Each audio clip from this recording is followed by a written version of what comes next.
memberikan kita kesehatan dan kesempatan sehingga kita dapat berkumpul dalam acara webinar hari ini.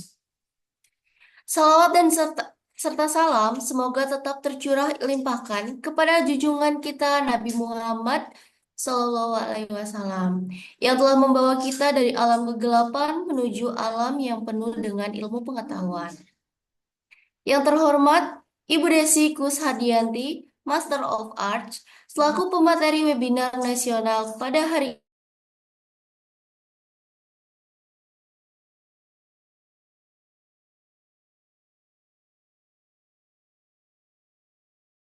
Selamat datang dalam acara webinar yang diselenggarakan oleh PT Komunitas Karya Tulis dengan tema Tips Publikasi Cepat, Tepat, Tanpa Bolak-balik Revisi.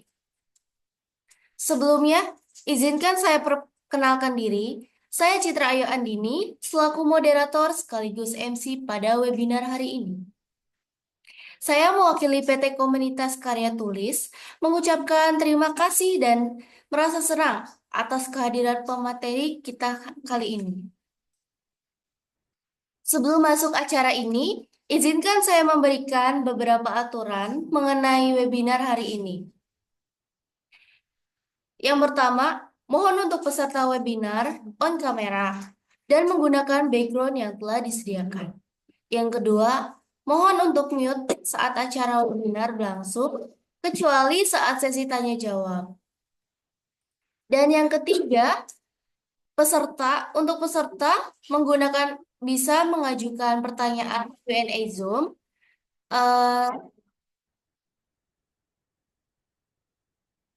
selama proses berlangsung. Yang keempat itu rekaman webinar dan materi webinar akan dikirimkan via WhatsApp. Setelah webinar selesai dan link sertifikat akan dikirimkan via email.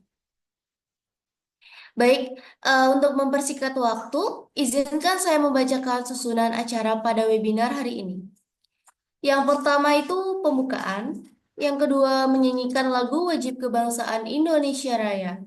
Yang ketiga, pemaparan materi oleh Ibu Desi Kushadianti, Master of Arts.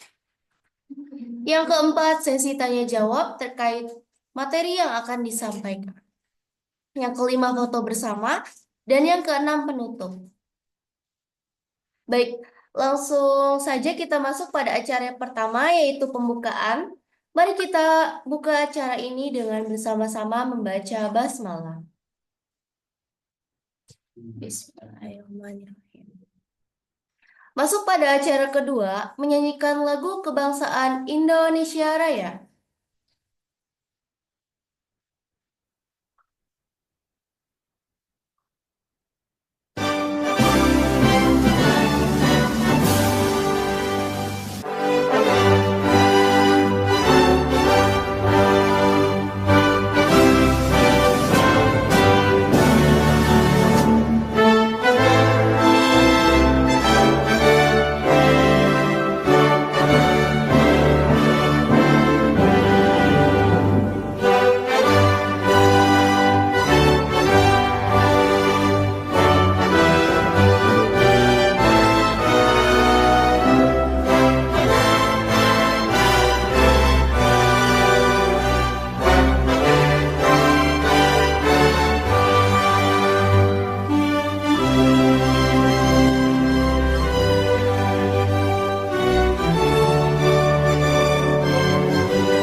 Selanjutnya yaitu pemaparan materi oleh Ibu Desi Kushardianti, Master of Arts.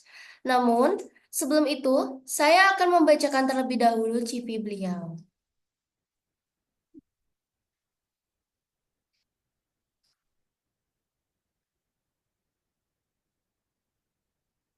Ibu Desi Kushardianti, Master of Arts. Tempat lahir di Purbalingga. Tanggal lahir 19 Desember 1993. Untuk riwayat pendidikannya 2015 beliau S1 di Universitas Gadjah Mada. Kemudian beliau melanjutkan studinya di S2 di 2019 di Universitas Gadjah Mada.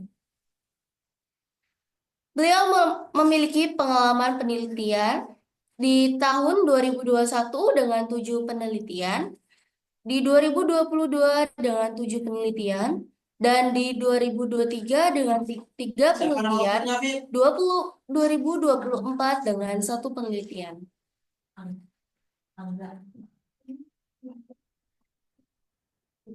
Untuk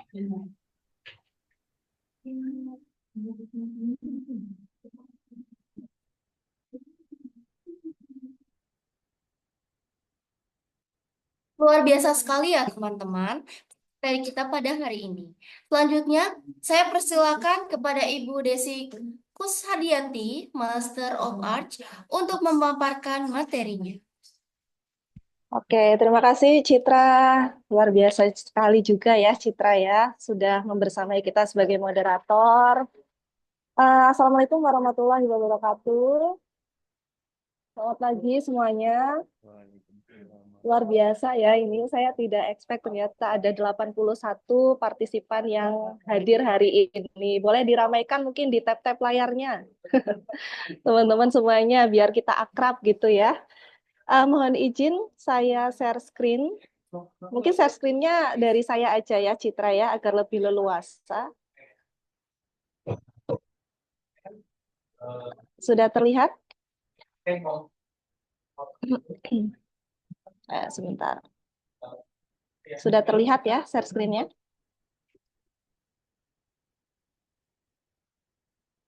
Sebentar. Sudah, Ibu. Oke. Sebelumnya saya ucapkan terima kasih untuk Kokatulis ya, sudah mengajak saya berkolaborasi mengisi seminar webinar nasional hari ini dengan tema yang tadi sudah disebutkan oleh Citra, publikasi cepat, tepat, tanpa bolak-balik revisi. Seperti itu ya. Dan saya juga mengapresiasi untuk 85, sekarang sudah bertambah ya, 85 peserta yang sudah hadir di ruangan Zoom kali ini. Saya sangat mengapresiasi karena dengan kalian hadir di webinar kali ini, maka paling tidak ya, kalian sudah memiliki motivasi untuk mempublikasikan karya ilmiah kalian. Oke, saya tidak tahu ya, ini teman-teman di sini apakah rata-rata mahasiswa atau mungkin pemula, atau mungkin ada yang sudah pernah atau dalam proses mempublikasikan.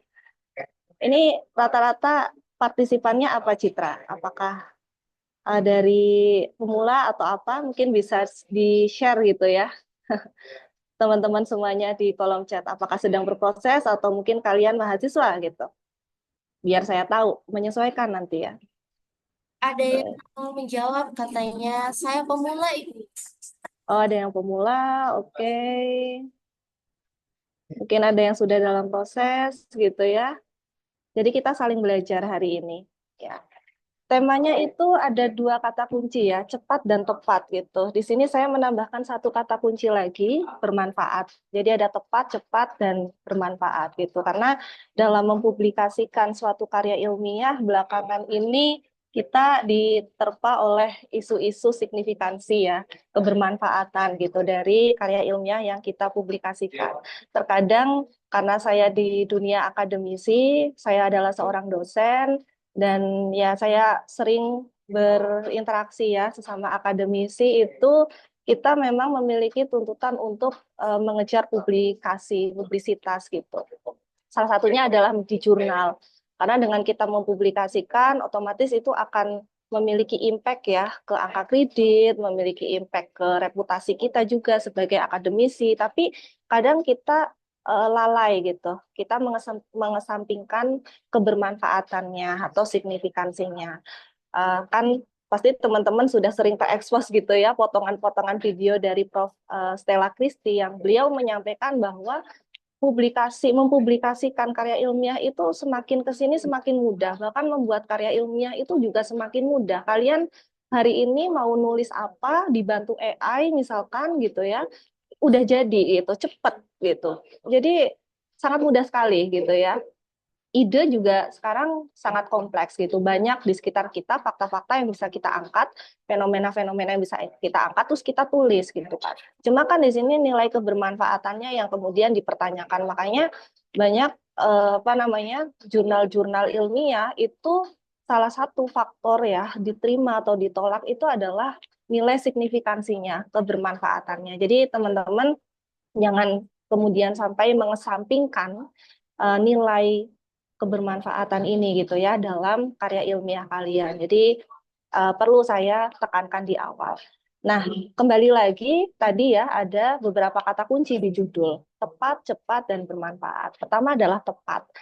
Ya, tepat ini saya memaknai tepat itu adalah ketepatan kita dalam memilih skop gitu ya, kajian ilmiah gitu. Nanti akan saya sampaikan bagaimana kemudian kita bisa memilih skop atau disiplin ilmu ya sesuai dengan kajian ilmu teman-teman semua yang ada di sini dan juga ketepatan dalam memilih jurnal ilmiah. Kadang kita hanya mengacu pada kata kunci umum gitu ya. Misalkan saya di bidang ilmu komunikasi.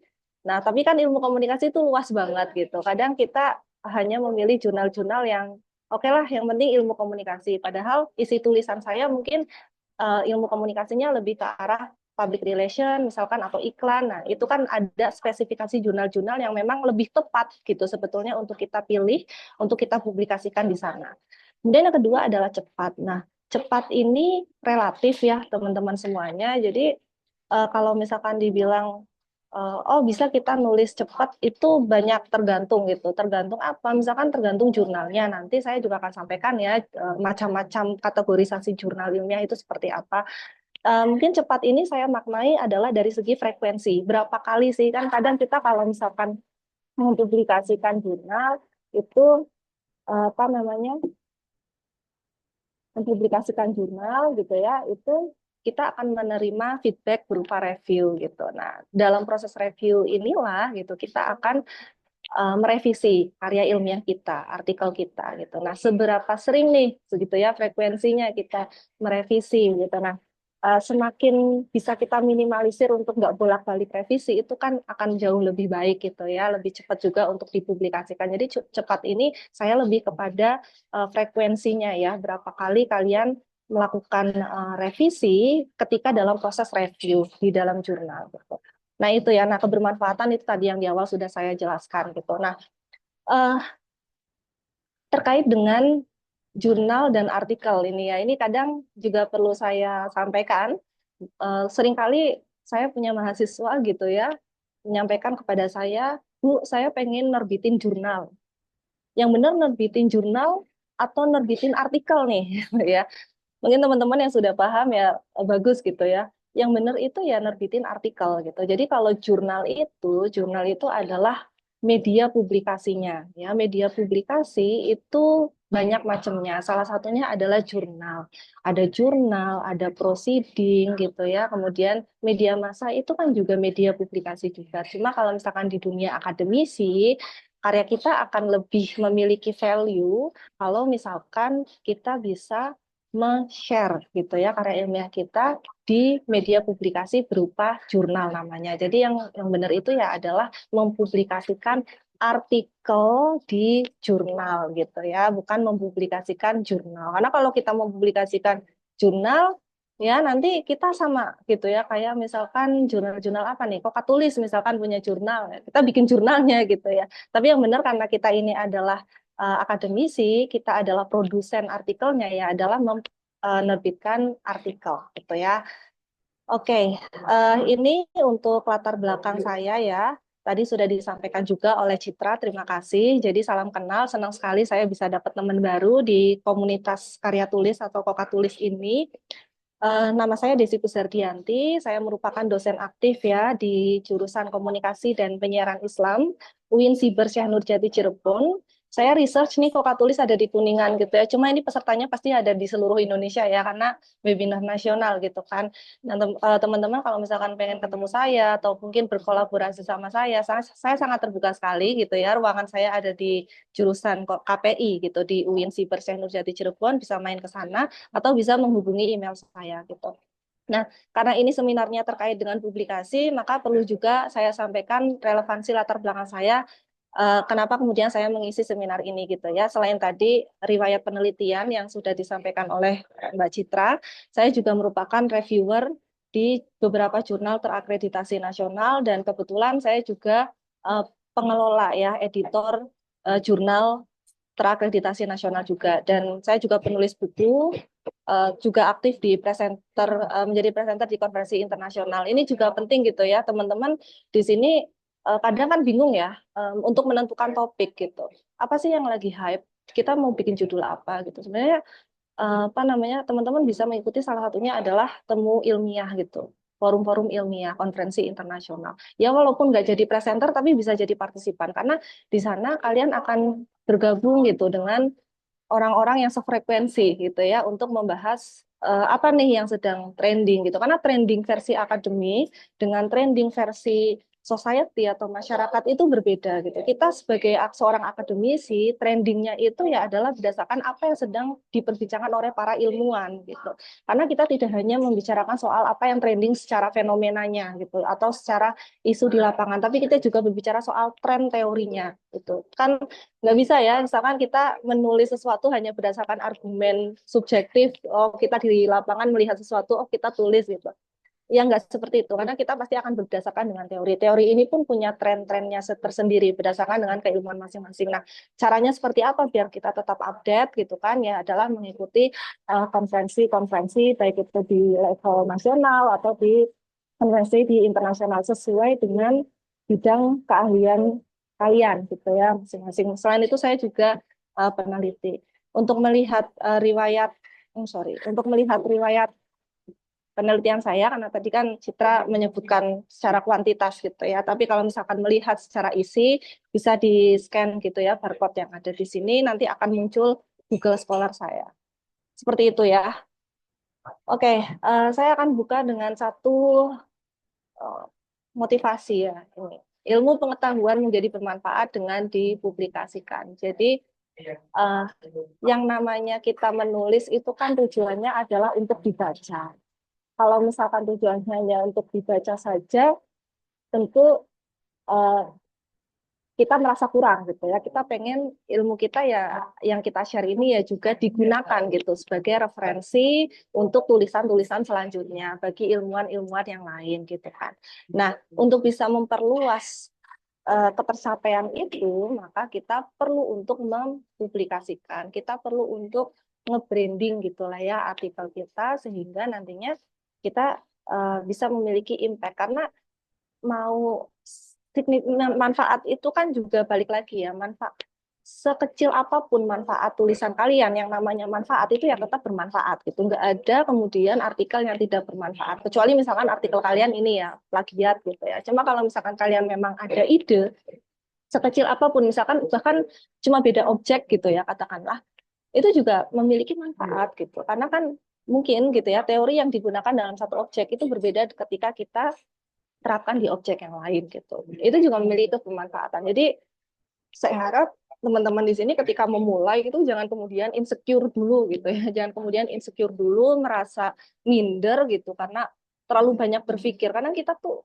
lama karena terlalu banyak berpikir gitu ya. Kita terlalu banyak berpikir ini manfaatnya ada nggak ya? Wah ini nggak bermanfaat nih. Selama kalian merasa bahwa di sini tuh ada hal yang beda gitu ya, ada ide yang bisa digunakan untuk apa namanya untuk penulis selanjutnya misalkan ya kalian bisa memberikan rekomendasi ya tidak masalah gitu ya. itu adalah ide, itu adalah manfaat. Jadi jangan kemudian kalian minder sendiri, apalagi sebagai pemula gitu. Jangan kemudian terlalu banyak berpikir, akhirnya malah nggak nulis-nulis, akhirnya malah nggak publish-publish gitu ya tulisan kalian. Itu kan sangat menyayangkan waktu. Gitu. Oke, selanjutnya ini adalah, nah ini karena misal saya anggap di sini banyak pemula ya, jadi saya akan menyampaikan juga POV saya sebagai seorang pemula juga. Karena dulu saya berangkat juga sebagai pemula, saya nggak yang ujuk-ujuk terlahir kemudian menjadi seorang peneliti handal gitu ya, tidak gitu. Bahkan dulu saya bukan dari kalangan dosen, saya tidak ada keterkaitan dengan dunia akademis gitu. Dulu saya adalah seorang sosial media spesialis gitu di ruang guru gitu ya. Jadi saya tuh pas lulus S2 itu nggak langsung kerja, nggak langsung jadi dosen, tapi saya kerja dulu, kerja yang benar-benar praktisi gitu lah ya, nggak ada tuh urusannya saya neliti, nulis jurnal apalagi gitu. Jadi per tahun 2020 lah, 2020 akhir itu benar-benar saya memulai aktivitas saya gitu ya, dan disinilah awal mula saya menulis artikel untuk dipublikasikan di jurnal benar-benar sampai publish, karena waktu S1 dan S2 memang tesis dan skripsi itu kita dituntut untuk apa namanya dipublikasikan di jurnal gitu ya, apalagi di saya juga seperti itu, cuman nggak sampai publish, jadi submit gitu ya, setelah itu karena sudah dapat ijazah ya udah gitu terbengkalai, itu harusnya bisa sampai publish tapi belum gitu. Nah makanya ya itu ya, POV saya sebagai pemula tuh kayak gimana sih intinya gitu kan, ketika menerbitkan artikel di jurnal, biar kita tuh sama-sama punya paksamaan gitu ya di pengalaman sebagai pemula. Nah ini artikel saya publikasikan di tahun 2021, tren dakwah digital oleh konten kreator milenial melalui media sosial TikTok di era pandemi COVID-19. Dan sampai saat ini menjadi salah satu artikel dengan citasi yang lumayan banyak ya, ada 30 yang menggunakan artikel saya, ini ya dikutip oleh 30 yang menggunakan artikel saya untuk eh, apa namanya, untuk menjadi referensi di artikel-artikel yang lain. Ya, dan salah satunya itu disitasi oleh artikel yang sudah diterbitkan di jurnal Scopus. Nah, ini kan suatu kebanggaan gitu ya. Dulu pas awal-awal saya bisa publish itu bangganya luar biasa gitu. Mungkin bagi orang-orang di sekeliling saya, karena waktu itu saya berada di lingkungan akademisi yang mereka sudah terbiasa ya dengan publikasi di jurnal, itu mungkin mikirnya biasa aja gitu ya. Mungkin saya dianggap lebay juga bisa gitu. Cuma ya ini adalah suatu kebanggaan, dan teman-teman juga harus mengapresiasi hal-hal yang kecil gitu ya. Belajar untuk mengapresiasi hal-hal yang kecil sehingga satu langkah itu ya kalian berproses, kalian melangkah gitu. Sehingga ini bisa menjadi turning point acuan kalian untuk bisa improvement gitu, bisa berkembang, bisa lebih banyak nulis lagi, bisa memberikan banyak ide lagi untuk dipublikasikan. Nah, eh, artikel ini waktu itu saya publikasikan di jurnal eh, apa namanya, di jurnal di prodi saya, namanya Jurnal Orasi. Teman-teman bisa cek ya di Google, Jurnal Orasi Komunikasi Dakwah dan Komunikasi, sorry. Kalian bisa cek di sana.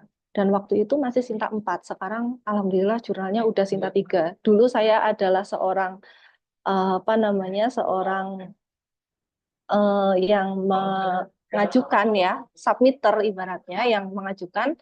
Sekarang saya menjadi bagian dari jurnal tersebut. Saya menjadi editor di jurnal ini. Gitu. Jadi ada improvement lah ya. Dan saya memanfaatkan posisi saya saat itu. Jadi teman-teman harus pintar-pintar memanfaatkan peluang gitu ya. Di mana posisi kalian? Apakah kalian ada kenalan misalkan yang memang sama-sama pengelola jurnal misalkan, atau kalian mungkin berada di lingkungan akademisi yang kebetulan di situ ada jurnal yang bisa kalian gunakan untuk mempublikasikan artikel kalian sebagai pemula, manfaatkanlah itu gitu. Karena ini adalah awal yang bagus gitu ya. Jadi saya memanfaatkan jurnal di internal di prodi saya sendiri gitu. Dan waktu itu saya membutuhkan waktu kurang lebih 6 bulan sampai dipublikasikan. Jadi kalau nggak salah saya submitnya itu Januari dan publishnya itu Juni gitu ya, kurang lebih 5 sampai 6 bulan gitu lah. Dan berapa kali ini saya revisi? Saya merevisi ini kurang lebih 2 kali.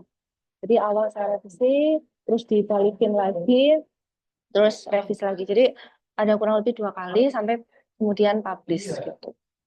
Dan selain itu juga saya memanfaatkan momennya. Momennya waktu itu COVID kan gitu ya, COVID-19. Ya, jadi karena saya dari media sosial juga dan kebetulan saya juga di lingkungan eh, jurusan dakwah gitu ya. Rata-rata keilmuannya tuh dakwah dan komunikasi gitu, komunikasi dakwah. Ya udah, saya mencoba tuh menggunakan kata kunci yang saya tangkap yang sesuai dengan bidang saya dan saya memanfaatkan momen. Nah, ini kenapa kemudian citasinya banyak? Ya, karena ada beberapa kata kunci di sini yang sering diteliti gitu dan ini ranahnya sebenarnya tujuannya adalah untuk rekomendasi para praktisi di bidang dakwah yang sudah eh, menyentuh ke media sosial gitu. Jadi kan kalau untuk praktisi pasti bisa digunakan rekomendasinya gitu ya. Makanya banyak nih citasinya. Jadi teman-teman kalau misalkan pengen apa namanya salah satu caranya ya pengen artikel kalian itu dikutip oleh banyak orang itu kan merupakan kebermanfaatan juga ya untuk pengembangan ilmu pengetahuan. Itu manfaatkan momen juga bisa gitu. Momen ya yang kemudian dikaitkan dengan kajian keilmuan kalian gitu. Nah, apa sih kendala-kendala yang pertama kali saya rasakan ya di artikel pertama saya itu adalah tentu starting point-nya gitu. Awal mula memulainya itu saya agak bingung gitu ya untuk milih jurnalnya, kemudian juga nentuin topiknya, terus ditambah lagi nggak ada rekan diskusi gitu. Bahkan waktu itu saya benar-benar karena baru terjun ya, saya nggak tahu ternyata ada komunitas-komunitas karya tulis yang bisa kemudian dimanfaatkan sebetulnya ya untuk berdiskusi sesama kolega gitu kan, untuk kemudian membantu kita dalam proses penyuntingan gitu. Jadi waktu itu saya benar-benar melangkah sendiri gitu. Melangkah sendiri untuk nyari jurnal, menentukan topik dan waktu itu nggak ada rekan diskusi sama sekali. Jadi pure gitu ya, apa yang kemudian ada di pikiran saya ya saya tulis gitu. Kemudian yang kedua, biasanya yang terjadi itu adalah penolakan. Jadi artikel saya ini sebetulnya tidak tidak langsung ya di jurnal ini. Sebelumnya saya mencoba untuk di jurnal yang sintanya agak tinggi. Ini kan Sinta 4 ya. Nah, sekarang sudah Sinta 3 sih. Dulu saya mencoba untuk di Sinta 2 dan ya langsung ditolak gitu. Langsung ditolak karena tidak sesuai skop gitu ya dan referensinya itu cenderung minim gitu kan dan gagasannya juga kurang mendalam. Makanya kalaupun melihat kita harus apa ya ibaratnya punya sense ya punya sense untuk melihat apa artikel kita ini dia kemudian dalam tanda kutip layak nggak gitu ya untuk diterbitkan di jurnal-jurnal dengan skala akreditasi tertentu gitu. Nah, kalau Sinta 4, Sinta 5, Sinta 6 saya rasa masih bisa dijangkau gitu ya untuk pemula. Cuma kalau misalkan udah 3 ke atas itu yang siap-siap lah gitu ya awal mula penolakan kalau misalkan memang artikel kita isinya kurang kurang mendalam apalagi nggak sesuai dengan skop atau disiplin ilmu yang dibutuhkan di jurnal tersebut.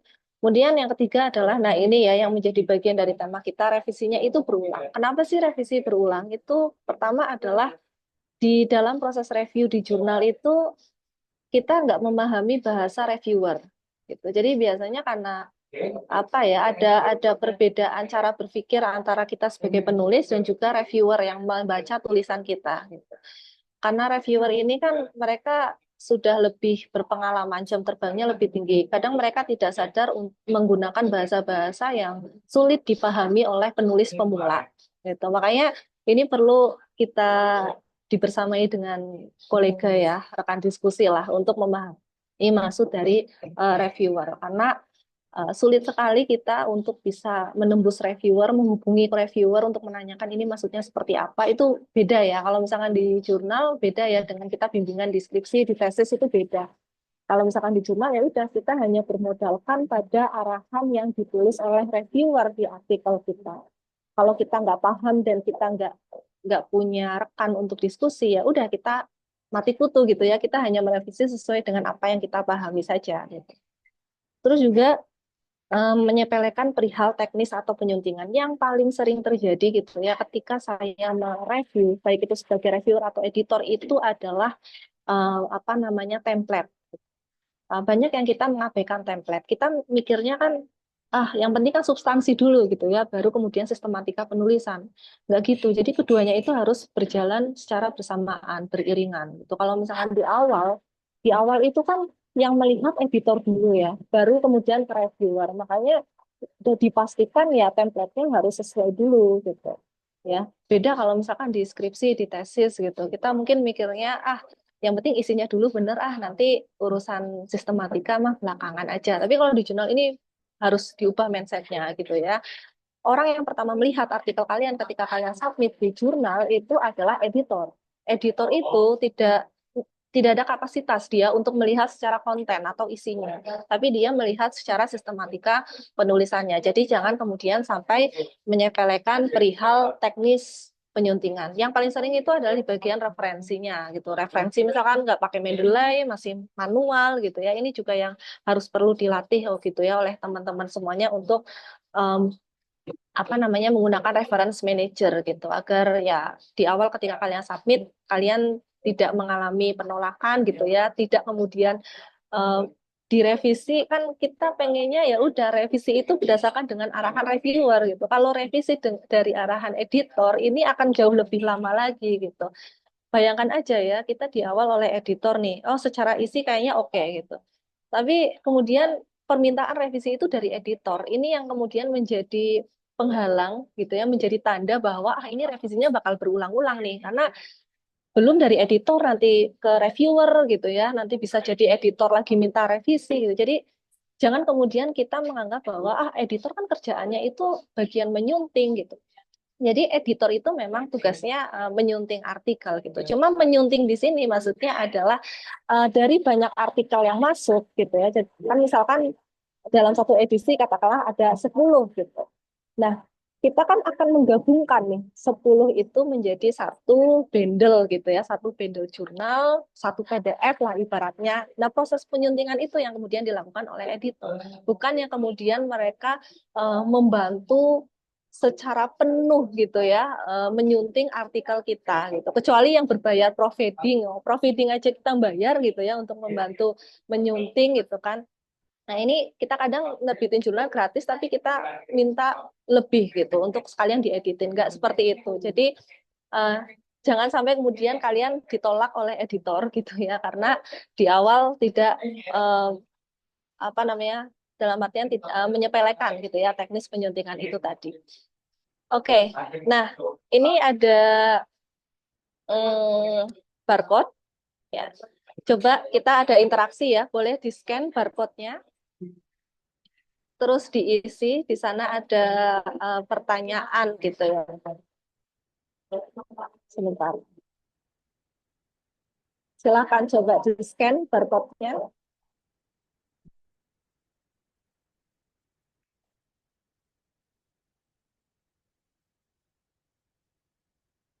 Saya pengen tahu gitu ya, apa sih kata pertama yang terlintas di pikiran teman-teman semuanya tentang publikasi jurnal.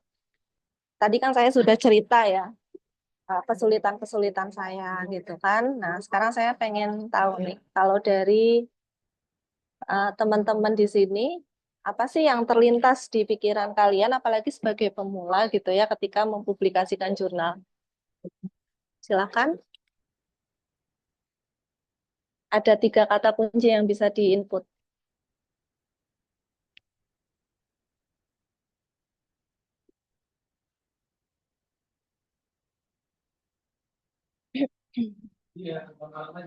Silakan coba. Saya tunggu ya, biar ada interaksi.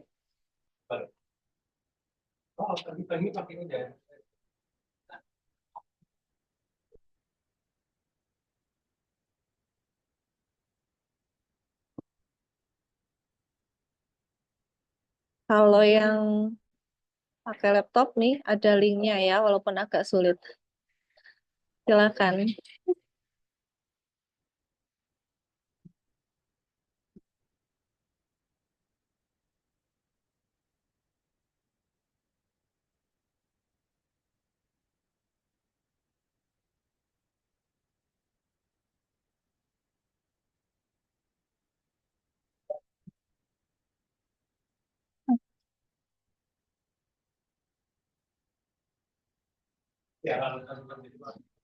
Oke.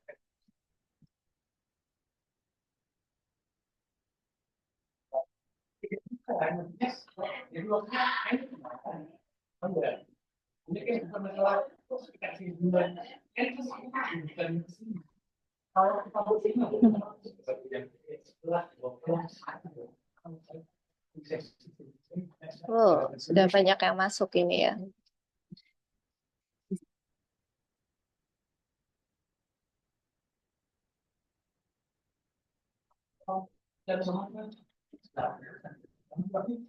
Oke, bentar saya.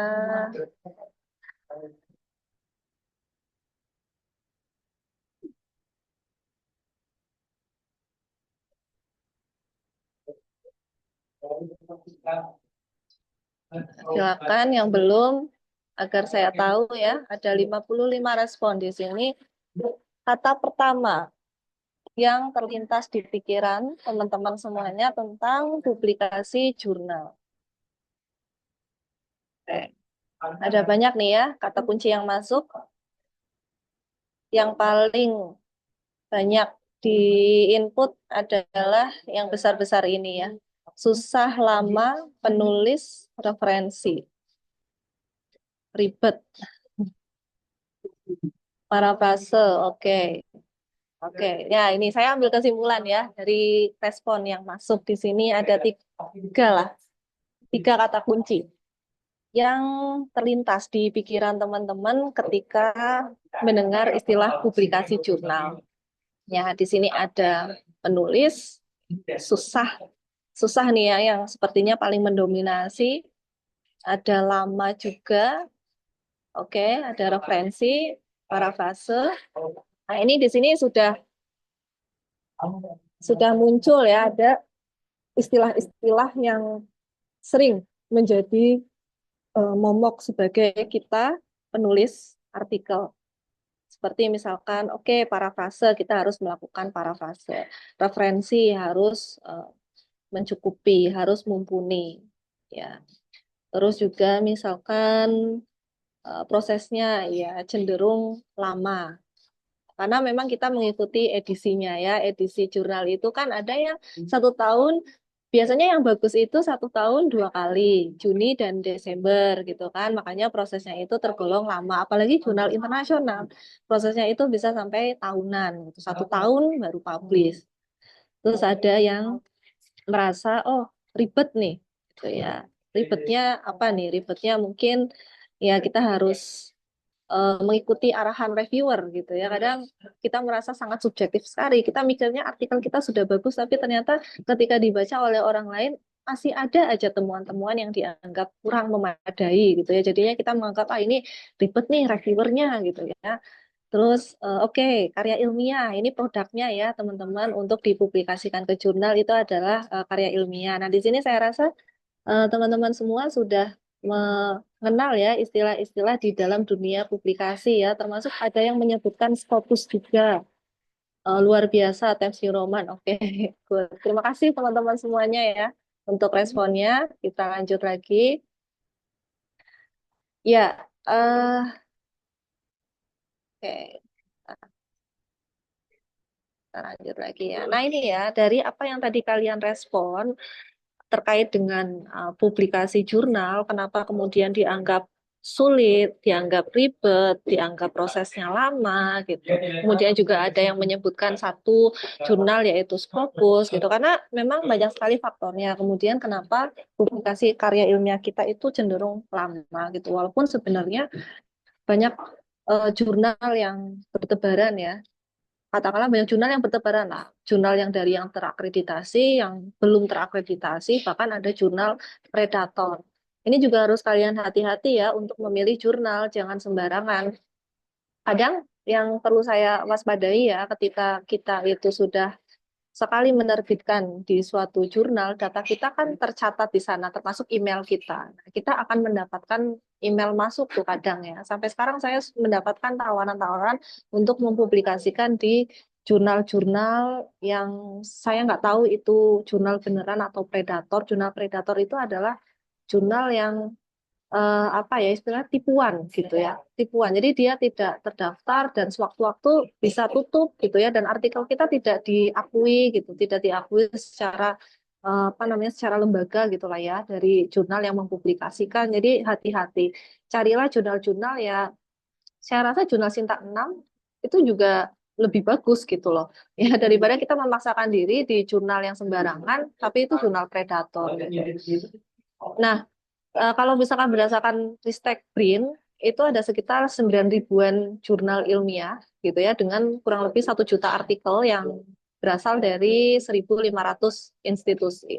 Banyak banget kan kalau misalkan dari segi kuantitas gitu. Ini dari segi kuantitas ya, kalau dari signifikansinya saya rasa balik lagi jurnalnya itu di jurnal mana. Kalau misalkan yang sudah bagus ya 1, 2, 3, Sinta 1, 2, 3 ataupun Scopus bahkan itu pasti ada nilai kebermanfaatnya sudah tidak perlu ditanyakan lagi. Cuma kalau dari segi kuantitas sebenarnya peluang kalian untuk mempublikasikan jurnal itu sangat tinggi gitu ya. Ini menjadi optimisme lah ya untuk teman-teman semuanya agar melanjutkan proses publikasi jurnal kalian sesulit apapun yang tadi kalian pikirkan gitu ya ketika uh, mendengar istilah publikasi jurnal.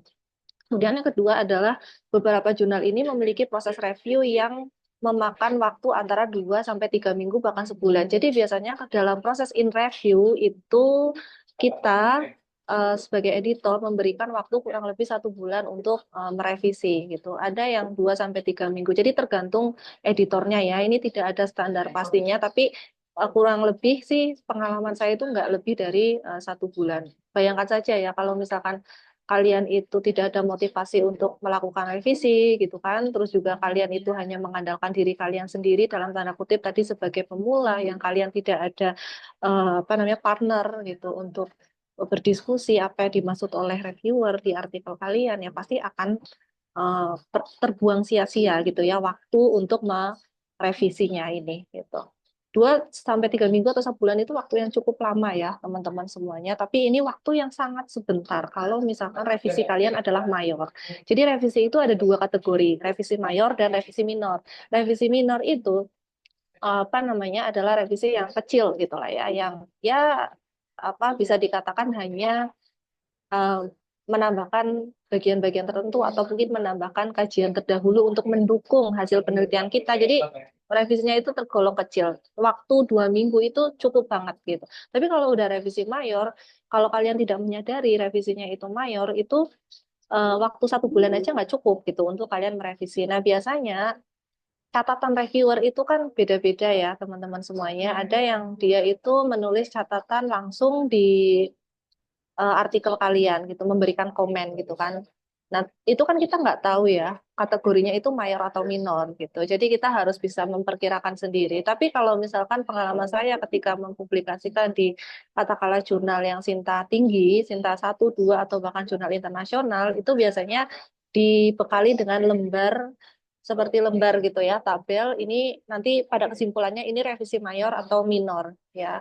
Ketika kita bisa memastikan oh ini mayor gitu ya, maka kita bisa memutuskan nih mau tetap lanjut atau kita pindah ke jurnal lain gitu dan kita mencabut artikel kita di situ. Tapi kalau misalkan dirasa ini minor ya udah lanjut aja untuk melakukan revisi. Jadi perlu untuk teman-teman pertimbangkan gitu ya untuk memanfaatkan waktu untuk merevisi ini, melihat dari apa namanya melihat dari revisi yang kalian ini kategorinya mayor atau minor. Terus yang ketiga adalah jurnal internasional. Ya, ini umumnya tingkat penerimaan artikelnya ini lebih rendah gitu. Tingkat diterimanya itu lebih rendah. Otomatis revisinya itu akan jauh lebih sulit gitu kan dibandingkan dengan proceeding-proceeding konferensi yang berarti proses seleksi lebih ketat dan waktu publikasi lebih lama. Nah, jadi proceeding konferensi itu juga publikasi ya. Proceeding konferensi itu adalah hasil dari konferensi ilmiah. Kalau misalkan nih teman-teman pengen apa namanya next level gitu ya, challenge nih menjadi presenter di konferensi internasional, otomatis artikel yang kalian konferensikan, yang kalian presentasikan di konferensi internasional itu akan dipublikasikan dalam bentuk proceeding konferensi, gitu ya, proceeding konferensi. Atau bisa juga kalian mempublikasikan itu di jurnal juga nggak apa-apa gitu. Tapi kalau di proceeding konferensi itu biasanya tanpa melewati proses revisi yang begitu berat gitu. Karena apa yang kalian sampaikan itu sudah langsung dikomentari gitu pada saat konferensi internasional. Jadi kalian sudah bisa langsung menyesuaikan apa yang menjadi masukan pada saat konferensi internasional. Tapi kalau misalkan di jurnal, ini kenapa bolak-balik revisi ya karena feedback revisiannya itu dalam bentuk teks, dalam bentuk tulisan yang kita nggak bisa kemudian berkomunikasi dengan reviewernya ini maksudnya kayak gimana kan nggak bisa. Tapi kalau di konferensi internasional itu kita lebih komunikatif gitu, karena kita berhadapan langsung dengan si reviewernya itu ketika kita melakukan presentasi artikel ilmiah kita. Gitu. Jadi ada dua dua media publikasi di bidang akademisi yang bisa kalian manfaatkan gitu lah ya. Intinya yang pertama adalah jurnal ilmiah, yang kedua adalah proceeding konferensi gitu.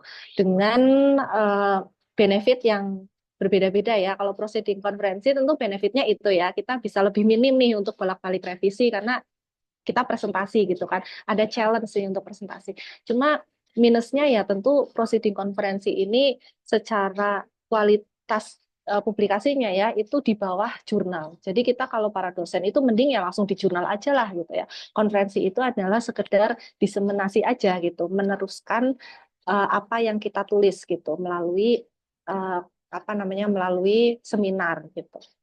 Nah, jadi tingkatannya itu lebih tinggi jurnal. Jadi saya sarankan sih kalau kalian punya artikel eh, langsung di jurnal aja. Kecuali kalian ingin mencoba nih untuk dipresentasikan di konferensi internasional itu juga nggak apa-apa banget gitu. Buat pengalaman gitu ya agar ada nilai diseminasi istilahnya. Oke, nah ini mind mapping jurnal ilmiah ya teman-teman semuanya. Jadi ada beberapa kategori jurnal ilmiah yang bisa mendasari pengetahuan kalian tentang jurnal. Jurnal itu adalah media publikasi karya ilmiah ya di bidang akademisi. Pertama adalah kategori menurut status indeksasi. Indeksasi itu ibaratnya seperti akreditasi, gitulah ya. Akreditasi seperti ini menandakan kualitas jurnalnya. Ya, jurnal yang diakui dengan yang tidak diakui tentu akan berbeda level gitu kan. Nah, status indeksasi ini ada yang internasional, ada yang nasional ya, teman-teman semuanya. Ada yang misalkan Scopus, ada Web of Science juga. Nah, ini idaman lah gitu ya, primadona di kalangan akademisi. Mahasiswa sudah banyak ya yang bisa tembus di Scopus. Bahkan siapa itu si Shakira ya, apa si kontestan kontestan COC ya, Ruang Guru itu sudah 17 publikasi di Scopus ya. Masa kita kalah gitu kan ya. Ini bisa menjadi motivasi.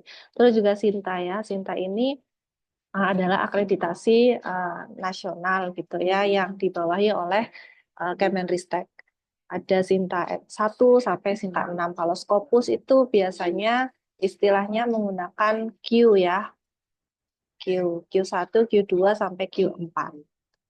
Nah, kemudian ada berdasarkan proses reviewnya. Nah, ini ada peer review, ada non peer review. Kalau peer review itu biasanya kalau teman-teman buka website jurnal, ya itu ada istilah peer review proses. Bagaimana sih proses reviewnya dilakukan oleh siapa saja reviewernya? Nah, biasanya kalau jurnal-jurnal itu pasti akan melewati peer review jurnal ya. Tapi kalau yang tidak mengikuti non peer review itu biasanya apa gitu. Jarang sekali sebetulnya jurnal-jurnal tanpa melewati proses review gitu.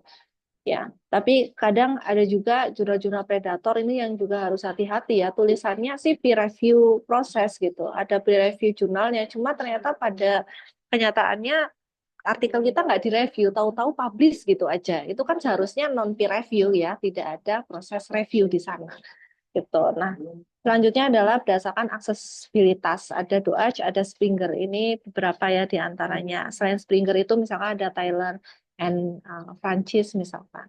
Jadi ada yang terbuka, ada yang memang terkunci. Biasanya kalau terbuka itu akan lebih mudah ya proses reviewnya, akan lebih cepat juga. Tapi kalau yang terkunci, yang di mana artikel kita itu terkunci ya, jadi yang ditampilkan itu hanyalah abstraknya aja itu berbayar. Jadi orang lain yang pengen mengakses artikel kita itu harus bayar. Nah, karena ini eksklusif, maka ya artikelnya harus benar-benar bagus dan biasanya prosesnya akan jauh lebih lama ya yang terkunci gitu daripada yang terbuka. Ini juga harus kalian lihat ya di jurnalnya itu dia menggunakan tipe aksesibilitas yang seperti apa atau bahkan ada yang keduanya juga bisa gitu. Kadang kan ada pilihan kita akan ditawari ya mau yang terbuka atau yang berbayar. Nah, kemudian cakupan fokus topik ini ada multidisiplin, ada yang spesifik ya. Multidisiplin itu berarti bisa melibatkan beberapa bidang keilmuan. Biasanya ini untuk melihat atau menguji teori ya yang ada misalkan. Kalau jurnal spesifik ini biasanya ya spesifik ya lebih kepada ranah kepraktisian, praktisi. Misalkan jurnal pemasaran, jurnal iklan gitu dan lain sebagainya. Oke, nah ini sumber artikel yang bisa digunakan. Nah, biasanya teman-teman semua di sini pengennya mempublikasikan jenis artikel yang mana nih? Boleh ditulis di kolom komentar ya, biar rame ya. Biasanya kalau mahasiswa itu dari dosennya ya diarahkan untuk coba dipublikasikan nih tugas-tugas kuliahnya gitu. Kalau nggak salah Koka tulis di beberapa pertemuan yang lalu pernah ngadain ya terkait dengan publikasi tugas kuliah menjadi jurnal gitu kan. Nah, biasanya dosen-dosen mengarahkan ke sana biar ada pengalaman lah untuk publikasi jurnal. Karena kalau misalkan kalian pengen jadi dosen ya salah satu bekal yang harus kalian miliki itu adalah publikasi, pengalaman mempublikasikan, tidak harus sampai publish.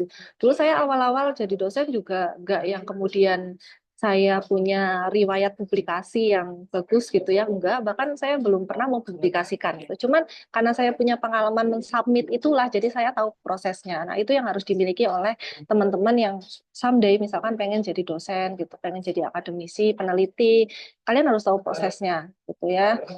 Nah, biasanya apa sih? Ada hasil penelitian, tinjauan literatur, ada artikel konseptual teoritis, artikel praktis, studi kasus, pengabdian masyarakat. Nah, yang terakhir ini adalah artikel dari tugas. Baik itu tugas kuliah, tugas akhir, tesis, disertasi, ya macam-macam. Jadi banyak yang bisa dipublikasikan di jurnal. Astagfirullahaladzim, astagfirullahaladzim. Oke, kita cepat ya. Ya nanti bisa ada waktu untuk diskusi. Nah, kesalahan umum dalam publikasi ini adalah salah satu screenshotan ya yang saya ambil dari jurnal pertama saya yang saya publikasikan di Orasi, bahwa teman-teman harus ngecek author guideline-nya, panduan untuk penulisnya, harus dicek nih. Apa yang harus diperhatikan? Kadang karena kita awam ya, kita pemula, yaitu kita pertama tidak ngecek nih author guideline-nya. Bahkan kita nggak sadar kalau ternyata jurnal itu berbayar. Saya pernah terjebak akan hal itu ya. Wah, ternyata sudah jurnalnya bagus gitu. Cinta dua. Tapi karena saya tidak aware akan author fee ya di author guideline ini nanti akan ada author fee lah gitu ya, biaya yang harus dikeluarkan untuk kita mempublikasikan di jurnal tersebut. Itu juga harus hati-hati, teman-teman harus lihat, jangan sampai kalian sudah senang di awal artikel kalian diterima, pas terakhir ada tagihan nih untuk membayar sejumlah uang ya di artikel tersebut. Nah, sah-sah saja ya ada author fee-nya karena memang ada jurnal-jurnal yang dia itu tidak mendapat sponsor dari pihak-pihak tertentu ya, sehingga ketika dalam prosesnya itu kan ada proses editing, ada proofreading gitu. Mungkin kita akan dimudahkan dari sisi penyuntingan.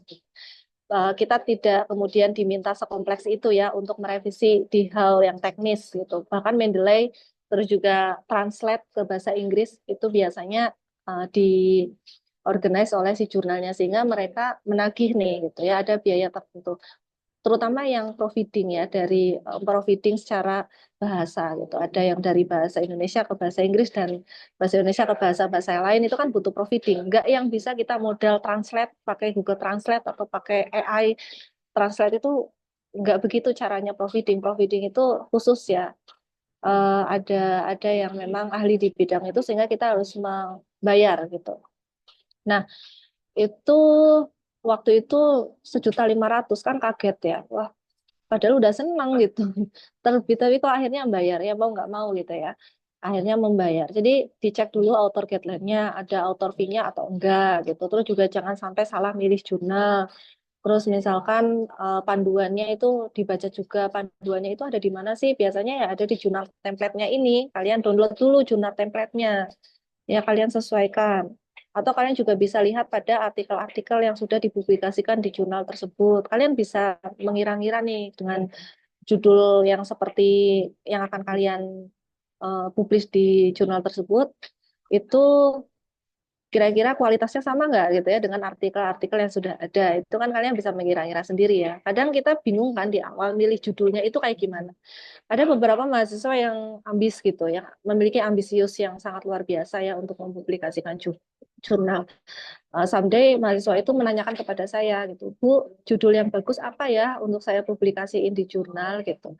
Ya, judul yang bagus itu ya sangat relatif sekali. Bagus menurut saya belum tentu bagus menurut publik gitu ya, menurut masyarakat. Jadi coba dicek dulu kamu mau mempublikasikan di jurnal mana. Terus kalian lihat apa namanya current artikelnya ya, artikel-artikel yang sudah dipublis di edisi-edisi sebelumnya. Nah, ya sekiranya jurnal itu akan punya potensi menerima artikel kalian ketika ada kesamaan gitu ya, ada seenggaknya itu ya mengikutilah aturan-aturan di jurnal itu. Apalagi jurnal Scopus ya, jurnal-jurnal yang terindeks internasional itu mereka secara skop tema itu sudah ditentukan. Misalkan saya pernah di Taylor and Francis itu dia jurnal marketing pemasaran gitu ya, marketing pemasaran, jurnal komunikasi pemasaran, sorry, jurnal marketing pemasaran. Nah, tapi di situ ada tema khususnya. Ternyata tema khususnya adalah pada edisi tersebut menerima judul-judul atau tema-tema yang berkenaan dengan komunikasi pemasaran di era metaverse menggunakan AI misalkan. Oh, berarti kemungkinan yang akan diterima adalah dengan tema seperti itu. Jadi harus melihat ya, mempelajari lah jurnalnya dulu. Ya, karena kalau misalkan menanyakan itu ya pasti judul yang bagus itu ya bisa saja subjektif gitu ya. Paling saya ya merekomendasikan judul-judul yang memang banyak diperbincangkan di konferensi internasional itu biasanya yang sedang hype lah gitu ya di kalangan dunia perpublikasian. Kemudian bahasa, referensi latihan pakai Mendeley, Reference Manager, jangan kemudian manual, sudah tidak zaman gitu ya. Karena kalau keuntungannya apa pakai Reference Manager? Keuntungannya adalah ketika menggunakan Reference Manager itu nanti tidak terdeteksi Turnitin. Ya. Biasanya kan ngecek Turnitin itu referensi. Kenapa sih ketika ngecek Turnitin gitu ya, kadang referensi masih terdeteksi, padahal di Turnitinnya itu sudah disetting exclude reference. Gitu. Karena ya kita tidak menggunakan reference manager sehingga terdeteksi plagiat. Terus juga sudah pakai reference manager kok masih terdeteksi itu gimana? Nah, ada teknik khususnya tersendiri ternyata gitu ya. Nah, itu saja sih maksudnya sebatas karena ini untuk pemula ya. Jadi perhatikan referensi, pakai referensi manager lah. Biasanya saya pakainya Mendeley. Selain Mendeley itu ada Zotero ya kalau nggak salah. Terus skopnya tadi nggak relevan, gagasannya nggak mendalam, terus juga minim signifikansi. Ini signifikansi ini yang perlu untuk diperhatikan ya, apalagi di jurnal-jurnal yang bagus itu biasanya harus termuat di abstrak. Jadi di abstrak itu harus ada nilai signifikansinya, kebermanfaatannya itu apa sih gitu kan. Baik itu secara teori ataupun mungkin secara praktis apa kebermanfaatannya. Ketika ada nilai signifikansi ya paling tidak ya secara screening awal itu artikel kalian ya layak gitu untuk kemudian dipublikasikan di jurnal tertentu. Jadi harus perhatikan signifikansi kebermanfaatan. Nah, ini tadi yang saya sampaikan. Jadi revisi itu adalah keunikan ya, keunikan tersendiri dan pasti kita melewati proses revisi. Kalau misalkan memang di jurnal tersebut tadi ada peer review prosesnya, pasti ya ada in review lah.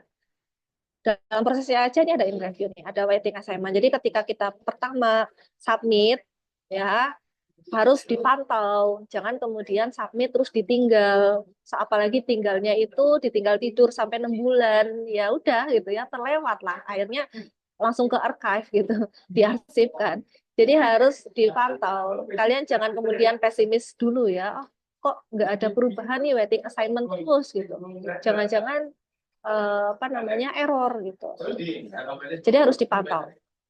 Nah, biasanya si editor itu nggak yang kemudian standby ya.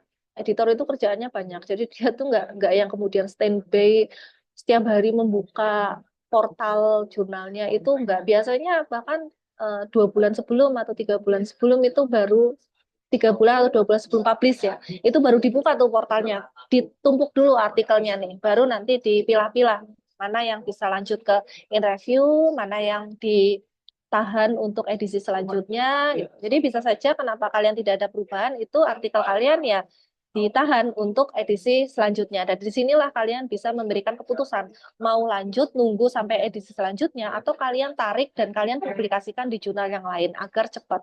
Saya kadang gitu. Kalau misalkan memang saya kan misalnya dari Januari kan ekspektasi saya Juni bisa terbit. Ternyata ketika sudah mendekati Mei itu nggak ada perubahan. Otomatis saya menghubungi editor ya. Nanti kita juga bisa komunikasi dengan editor untuk menarik sehingga ke depannya kita tidak ada masalah etika akademis lah ya. Kita tarik, langsung saya apa namanya pindah ke jurnal yang lain gitu agar cepat tanpa harus menunggu-nunggu lagi. Nah, tapi kalau misalkan sudah pasti, oh ini nanti akan di edisi selanjutnya, ya udah lanjut aja. Toh juga kalau misalkan kita mau pindah juga kan pada akhirnya kita akan di edisi selanjutnya lagi gitu kan, sama-sama di Desember misalkan. Jadi waiting assignment ini yang harus benar-benar kita pantau karena pada akhirnya kita akan memutuskan mau lanjut atau mau menarik dan mengganti ke jurnal lain. Kalau misalkan memang artikel kita ini belum layak ya untuk dipublikasikan di jurnal tersebut. Setelah waiting assignment, kalau misalkan layak, itu nanti akan masuk ke in review. Ya, disinilah proses reviewer. Biasanya ada 2 reviewer nih, secara sistematika, secara isi, secara konten, gitu ya. Mereka biasanya memberikan revisi itu dengan periode waktu tertentu yang tadi ya, sekitar ya bisa 2 bahkan sampai 1 bulan. Ketika sudah in review itu masuk ke editing. Ketika sudah editing itu otomatis ya sekitar 90% lah. Kalau in review itu masih 75% nih. Ada kemungkinan kita untuk diterima. Kalau misalkan kita memang benar revisinya. Kalau editing itu udah 90% udah pasti lolos ya, udah masuk editing gitu lah ya. Masa apa namanya nggak kemudian diloloskan. Udah pasti lolos, tinggal nunggu publish aja. Setelah publish biasanya langsung diarsipkan kembali ya untuk apa namanya dipersiapkan untuk edisi selanjutnya. Nah, ini proses-proses yang istilah-istilah ya yang masuk ke dalam proses kalian ketika mempublikasikan jurnal, dan revisi itu berada pada tahap proses namanya in review. Ya. Nah, ini contoh artikel-artikel yang sudah publish di jurnal orasi yang saya kelola gitu ya. Biasanya kenapa prosesnya lama? Karena ya menurut doi ini ya. Doi ini. Oke, kita next. Antisipasi menulis tanpa revisi berulang. Jadi yang saya ingin sampaikan adalah mengantisipasi. Ya, bukan kemudian menghindari. Yang namanya revisi ya kita hadapi lah. Masa kita hindari ya? Nah, menghadapinya ya kita antisipasi agar tidak bolak-balik revisi kan gitu. Caranya gimana? Yang pertama adalah memilih jurnal yang tepat. Pilihlah jurnal yang sesuai dengan spesifik keilmuan kalian. Bahkan spesifik sesuai dengan artikel yang kalian tulis. Caranya gimana? Caranya adalah di website Sinta. Ini saya ambil contoh di Indonesia aja ya. Karena dulu saya sebagai pemula juga di Indonesia dulu gitu kan di Sinta. Nah, di Sinta ini kalian bisa filter lah ya. Filter di sini kalian masuk ke website Sintanya, kalian bisa googling, kemudian kalian masukkan kata kuncinya, ya kemudian open website jurnalnya. Ini kalau bisa saya contohkan,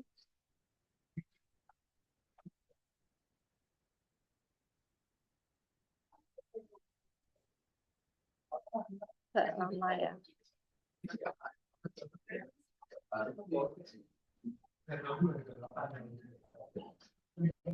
Nah seperti ini ya. Kalian tinggal klik ini Sinta ya, website Sinta, kemudian kalian klik search, kemudian jurnal. Nah, kalian tulis saja di sini ya, misalkan saya itu adalah jurnalnya Public Relation, misalkan. Nah, ini kalian bisa filter di sini. Oh, saya pengennya yang jurnal 4, 5, 6 saja. Ya, terus juga areanya misalkan Ya, semua area sajalah ya. Filter. Ini akan muncul. Bahkan kita bisa identifikasi nih yang paling tinggi. Oh, ada impact-nya ini dari nilai citasinya ini tinggi banget nih, 1600 lumayan ya. Jadi semakin tinggi citasi ini berarti menandakan oh jurnal itu bisa memediasi artikel kita untuk bisa apa namanya bisa dijangkau ya oleh banyak pembaca gitu melalui citasi ini. Nilai kebermanfaatannya nanti akan jauh lebih tinggi nih artikel saya kalau misalkan dipublikasikan di jurnal ini. Kalau misalkan kalian pengen apa namanya yang gampang itu ya biasanya di Sinta 5 gitu ya. Sinta, katakanlah Sinta 5 atau Sinta 6.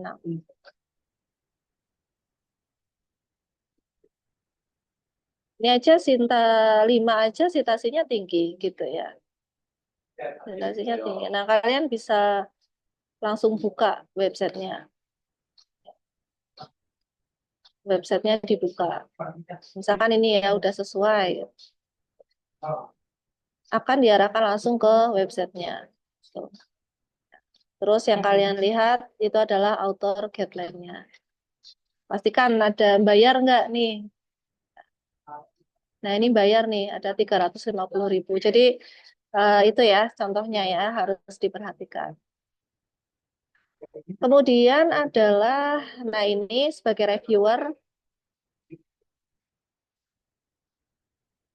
ya, sebagai POV reviewer itu biasanya mereka melihat apanya sih?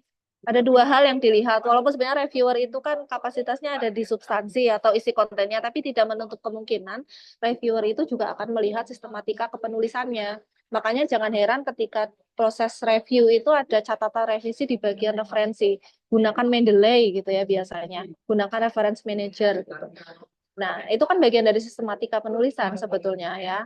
Jadi jangan kemudian mengira bahwa reviewer itu bertugas pada isi ya, tapi juga sistematika kepenulisan harus benar. Apalagi struktur kepenulisannya, makanya harus memperhatikan gaya selingkung. Gaya selingkung itu ya gaya kepenulisan sesuai dengan media publikasinya. Ya, nah ini pahami struktur kepenulisannya, bab per babnya, standar referensi, pemilihan bahasanya juga jangan bertele-tele ya. Hati-hati juga karena beberapa jurnal sekarang sudah mulai terbuka ya dengan AI. Karena AI ini walaupun menjadi apa ya, menjadi kontroversi juga ya di dunia akademisi.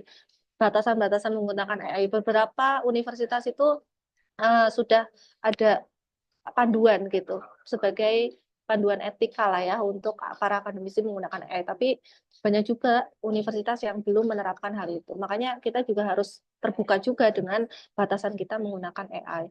Terutama kalau misalkan teman-teman pakai AI gitu ya, ya dihumanize gitu. Kalian kalian baca lagi. Jangan sampai kemudian kalian membuat, kalian tidak membaca, kalian submit apa adanya. Karena takutnya jurnal itu dia menggunakan AI juga untuk memastikan ini artikelnya pakai AI atau enggak. Misalkan bisa pakai bypass GPT gitu ya, bypass gitu. Nah, ya kalian juga kemudian harus mengantisipasi ya akan hal itu. Bisa jadi dengan karena hal itu, misalkan di Scopus gitu ya, modal AI langsung ditolak. Kredibilitas kalian kan akan turun ya kalau misalkan ketahuan gitu kok akademisi menggunakan AI itu juga harus berhati-hati. Kemudian substansi ya, substansi ini isinya ini saya breakdown saja langsung. Ya, jadi di dalam draft yang terstruktur, kalau di standar internasional itu kan istilahnya IMRAT, Introduction, Methodology, terus Analyze, diskusi, ya, terus terakhir ya konklusi ya, kesimpulan gitu. Abstrak. Nah, ini abstrak itu adalah sebagai media pemasaran untuk artikel kalian, terutama untuk jurnal-jurnal yang sifatnya terkunci itu tadi ya, yang di awal saya sebutkan, kayak di Springer atau di Taylor and Francis itu biasanya kalau terkunci, modal kalian untuk bisa menarik pembaca itu ya ada di abstrak. Jangan sampai abstrak kalian terlalu bertele-tele, nggak efektif ya, pada akhirnya tidak menjangkau tujuan kalian untuk menggait banyak audiens yang ingin membeli jurnal artikel kalian tersebut. Jadi abstrak ini benar-benar bukan sembarang ringkasan ya, tapi secara nilai dia itu punya kebermanfaatan untuk memasarkan artikel kalian agar orang-orang itu penasaran membaca selanjutnya itu kayak gimana. Di abstrak secara standar di internasional itu memuat introduction, kemudian metodologi, finding gitu ya, temuannya apa, orisinalitasnya di mana, dan signifikansinya itu apa. Orisinalitas itu ya novelty-nya nih. Ya, oh ada variabelnya melibatkan variabel apa, misalkan mediator dan sebagainya, tulis gitu. Orisinalitasnya itu di mana? Biasanya terdiri dari berapa kata sih? 250 sampai 300 kata ya, tergantung dari author guideline-nya. Jadi jangan kemudian kalian hanya mengkopas-kopas saja ya. Abstrak itu yang sering saya temui dia hanya mengkopas-kopas saja dari kesimpulan bahkan. Ya enggak ya, abstrak itu kan dia memuat esensi ya dari artikel yang kalian tulis, bagaimana prosesnya, kenapa dilakukan, kemudian manfaatnya itu apa. Kemudian pendahuluan. Nah, pendahuluan ini latar belakang tujuan hipotesis penelitian ya kalau misalkan kuantitatif, tapi nggak jarang misalkan saya itu karena memang sering bikin proposal penelitian itu biasanya saya neliti dulu, nulis dulu nih hasilnya, baru saya buat pendahuluannya untuk artikel ya. Ini terkhusus untuk yang memang berawal dari proposal penelitian, karena biasanya hasil itu tidak sesuai ekspektasi ya dengan pendahuluan. Jadi itu yang membuat bertele-tele. Contohnya kayak gini, di pendahuluan saya menulis, saya pengen mengkaji 4 prinsip manajemen, POAC, misalkan planning, organizing, evaluating, controlling. Tapi pas saya turun lapangan, meneliti gitu ya, mengkaji, itu ternyata hanya 2 prinsip yang saya dapat, yaitu planning dan organizing, nggak ada evaluasi sama sekali. Nah, ini kan bertele-tele kalau misalkan saya ingin mempublikasikan dalam bentuk artikel. Jadi biasanya saya memastikan dulu hasilnya ini apa. Oh, ternyata ada planning dan organizing. Ya udah, itu yang kemudian saya dalami gitu ya di bagian planning dan organizingnya itu saya sesuaikan untuk pendahuluannya itu. Jadi tapi kalau misalkan di ini untuk artikel penelitian ya, tapi kalau misalkan untuk kalian nulis emang khusus langsung untuk artikel ilmiah ya biasanya adalah di pendahuluan dulu gitu. Makanya kemudian kalau misalkan ditanya judul ya susah juga gitu ya, kita nanya judul kan kadang kita harus ngelihat dulu nih. Bahkan judul itu bisa berasal dari hasil. Ya, kalian misalkan nulis proposal ada 2 rumusan masalah gitu. Yang paling bagus itu jawabannya adalah di rumusan masalah pertama. Ya udah, ini kan akan menghasilkan artikel yang berbeda. Jadi seperti itu ya taktiknya. Kalau kalian emang berasal dari hasil penelitian, itu biasanya pendahuluan itu menyesuaikan nih hasilnya seperti apa. Kemudian metode itu ya harus kompleks ya. Biasanya metode itu tersusun atas apa aja sih yang harus dimuat. Ya ada pendekatannya, kemudian ada pengumpulan datanya, ada olahan datanya, ada sampelnya, informannya gitu ya. Kemudian juga bagaimana pengambilan keputusannya. Jadi ini tergantung pendekatan kalian ya, untuk metodenya itu harus sesuai. Nah, biasanya kita bisa menggunakan alternatif dari artikel-artikel yang sudah ada nih. Oh, dengan metode, misalkan dengan metode etnografi misalkan. Ya, karena saya dari komunikasi ya. Misalnya dari etnografi, itu biasanya pakai yang dicantumkan di artikel itu apa aja sih gitu. Jangan-jangan nggak sespesifik yang nama informannya siapa itu nggak ditampilkan, itu juga ada gitu. Jadi kita bisa melihat dari artikel-artikel sebelumnya ya, untuk bagian metode ini apa saja nih yang harus disampaikan di dalam artikel gitu. Kemudian hasil ini kan visualisasi ya, biasanya dalam bentuk visual. Entah itu dalam bentuk tabel, gambar gitu. Nah, ini kita bisa menggunakan artikel-artikel sebelumnya yang sudah dipublikasikan di jurnal tersebut ya untuk menyesuaikan. Jangan sampai kemudian yang menjadi catatan juga seringnya tabel visualnya itu terlalu banyak. Terlalu banyak visual, teksnya dikit, informasi yang disampaikan dalam bentuk teks itu sedikit, jadi nggak yang kemudian seimbang gitu ya. Ini juga salah. Jadi bisa melihat dari artikel-artikel sebelumnya yang sudah dipublikasikan di jurnal untuk melihat keberimbangan visualnya ya. Karena saya kan walaupun komunikasi juga kuantitatif ya, jadi sering pakai tabel, sering pakai gambar juga. Nah, ini yang kadang saya melihat dari artikel sebelumnya yang sudah dipublikasikan di jurnal yang ingin saya sasar, ini tabelnya isinya tuh nilainya apa aja gitu ya, yang saya harus muat, kemudian berapa berapa lah proporsinya ya antara tabel, gambar dan juga kata-katanya gitu. Jadi seenggaknya ya saya sudah menyamakan lah ya temuan saya dengan artikel-artikel yang sudah dipublikasikan di jurnal tersebut. Ini yang kemudian bisa meminimalisir revisi. Nah, kemudian pembahasannya gitu ya, pembahasan dari hasil ini juga kadang yang terlupakan. Dulu awal-awal saya mendapat catatan ya gitu ya, hasilnya ada, tapi pembahasannya kok nggak ada. Nah, ini kadang kan ada pembahasan yang digabung ke hasil, ada yang memang pembahasan itu menjadi apa namanya, menjadi section tersendiri, session tersendiri. Jadi ada hasil, bawahnya baru diskusi. Tapi ada juga yang satu session ya, ada hasil dan diskusi itu juga ada, tergantung dari jurnal. Nah, ini yang harus perlu dipahami ya terkait dengan struktur draft artikel teman-teman semua. Oke, nah pada akhirnya yang bisa kita lakukan adalah melakukan peer review secara pribadi gitu ya. Sebelum kita di peer review oleh reviewer ya kita harus melakukan peer review pribadi untuk meminimalisir keberulangan apa tadi revisian ya. Peer review pribadi. Dengan cara apa yang bisa kita lakukan? Ini cara-cara yang biasanya saya lakukan juga. Jadi kalau misalkan kita pengen berjalan cepat, kita bisa jalan sendiri. Kita cepat gitu ya. Bisa gitu jalan sendiri. Cuma kan kemudian kita eh, apa ya, kecepatan itu kadang bisa benar bisa salah pertama gitu. Kemudian yang kedua adalah belum tentu kecepatan itu akan menghasilkan signifikansi atau kebermanfaatan itu tadi. Jadi penting teman-teman semuanya ketika kalian menulis itu bisa berkolaborasi gitu. Entah itu kolaborator sebagai koresponden penelitian, partner peneliti yang memang termuat juga. Ini di sini saya juga banyak berkolaborasi juga ya. Nah, partner-partner di sini mereka nggak hanya sekedar numpang nama gitu ya, tapi mereka juga pasti memiliki apa namanya, memiliki peran gitu. Yaitu dengan memastikan, biasanya kalau saya nggak paham dengan masuk reviewer, saya tanya ke rekan saya. Kemudian juga saya pasti memberitahu artikel yang ingin dipublikasikan itu akan seperti apa, sehingga mereka bisa memberikan masukan-masukan yang itu adalah bagian dari kerjasama ya, kolaborasi. Kalau misalkan sendiri kayak gimana ya? Sendiri kalian bisa memanfaatkan kolega-kolega dari luar ya. Kayak misalkan di sini ada papan tulis, misalkan atau mungkin dengan dosen-dosen kalian. Tadi ada yang menyebutkan ya di respon tadi itu ada dosen pembimbing.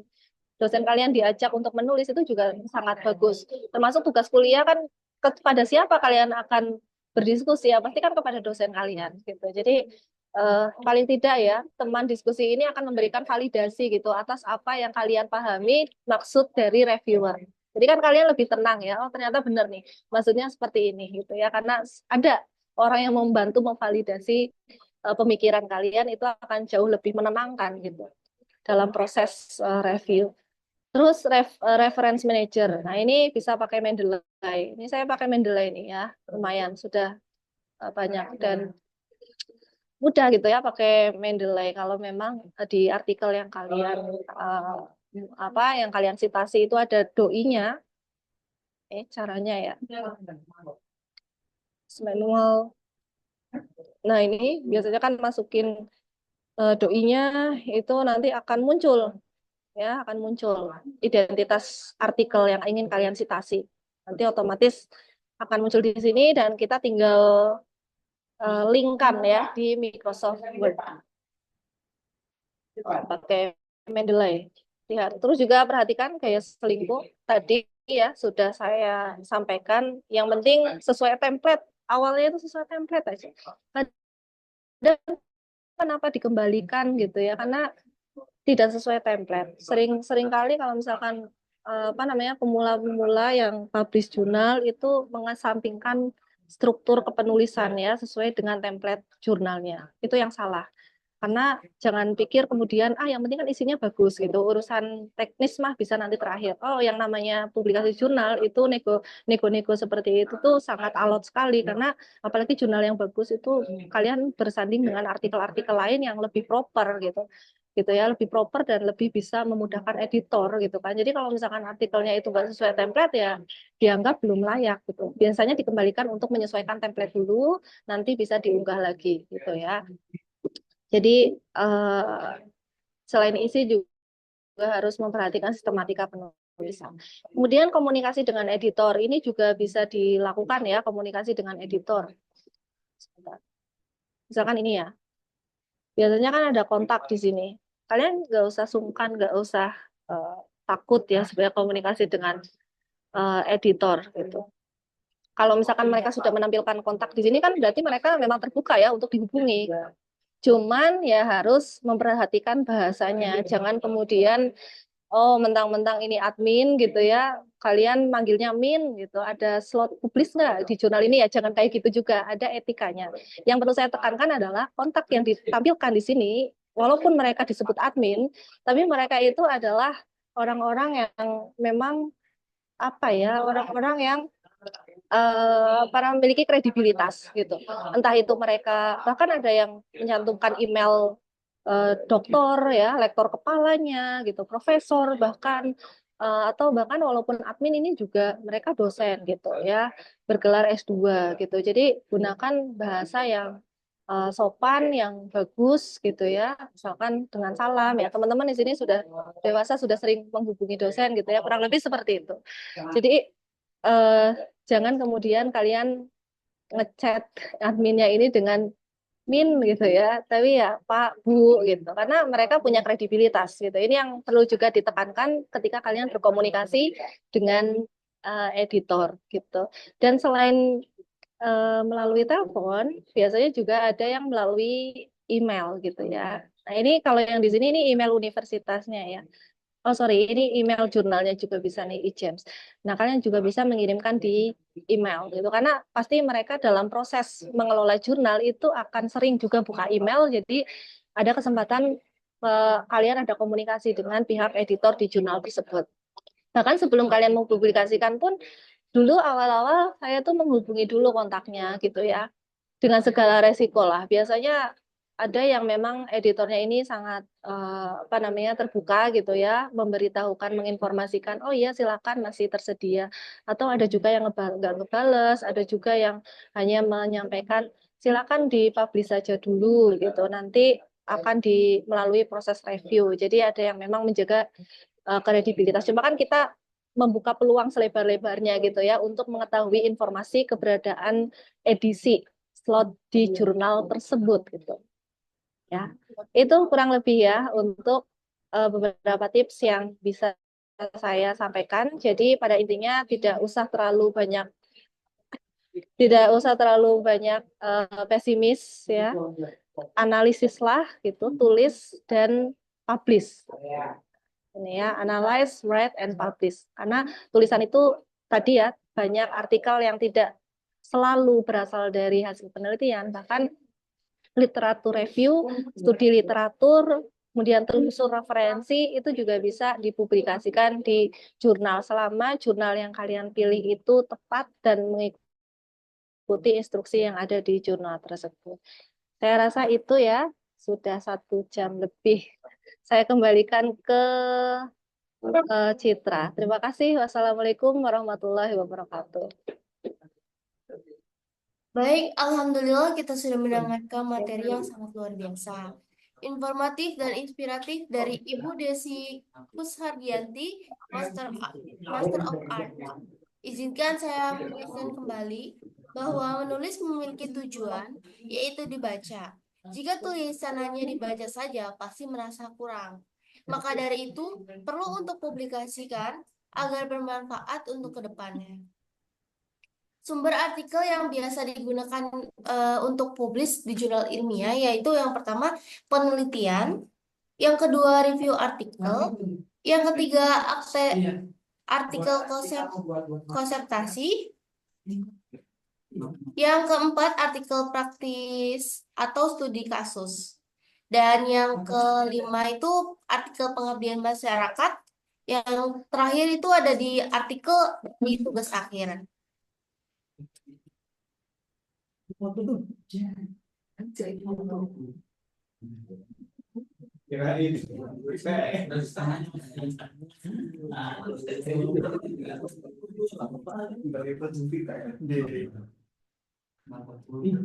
Terima kasih banyak atas kepada Ibu Desi Kusadianti Master of Arts atas ilmunya yang telah dibagikan mengenai tips publikasi tepat tanpa bolak-balik revisi. Selanjutnya kita akan memasuki sesi tanya jawab. Bagi peserta webinar yang hanya ingin bertanya, boleh mengajukan pertanyaannya melalui fitur raise hand. Maksimal 5 pertanyaan.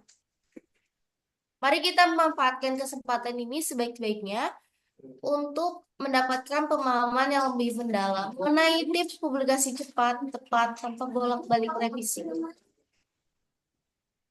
Barangkali ada yang bertanya, boleh? Bisa di kolom komentar ataupun melalui fitur raise hand.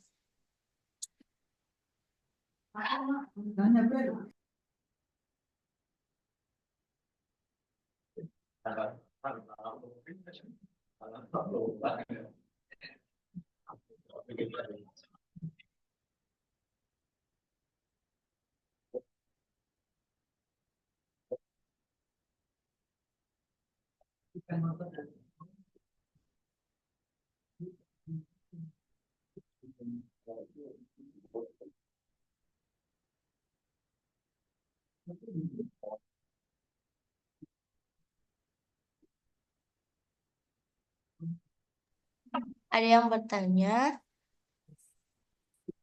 Bu, izin bertanya, untuk publis Sinta tapi gratis bagaimana caranya? Oke, dari Ines ya ini ya. Langsung dijawab atau dikumpulkan dulu pertanyaannya, Citra? Boleh langsung jawab saja, Ibu.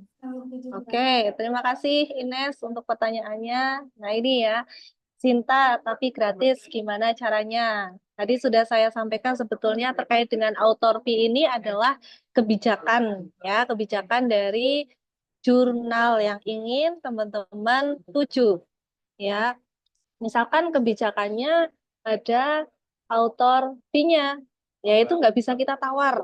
Ini yang perlu diperhatikan juga ya, jangan sampai kemudian ketika kalian itu menyadari di author guideline yang tadi saya sudah share itu ada author fee-nya, terus kalian menghubungi pihak editornya, terus kalian menawar, ini bisa gratis nggak ya gitu.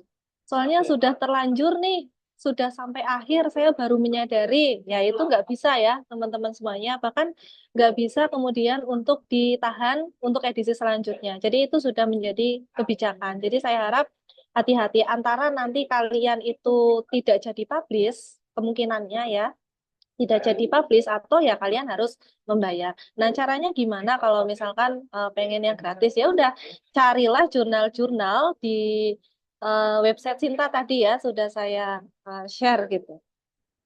Ini kalau saya coba share lagi apa ya?